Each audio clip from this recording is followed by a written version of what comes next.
Time for planks.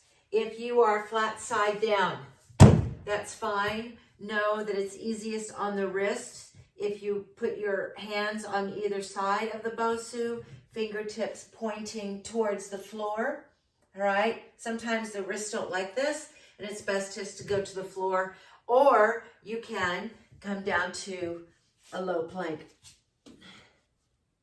And that is gonna give your shoulders and core more work.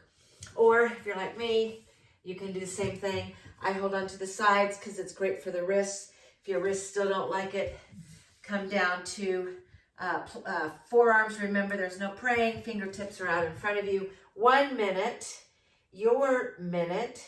Get ready and go.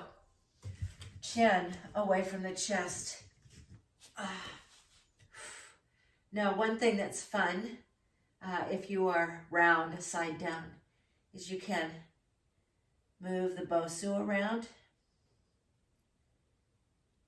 which you can guess. Ooh, ooh, you almost got it. Remember that commercial? Oh, you almost got it. Oh my goodness. Oh, how's that? Oh my goodness, keep going.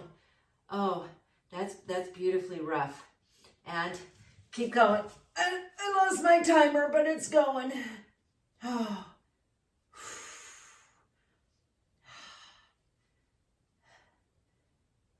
Go. Oh, okay, come on. There it is, okay. I'm thinking that's an awfully long minute.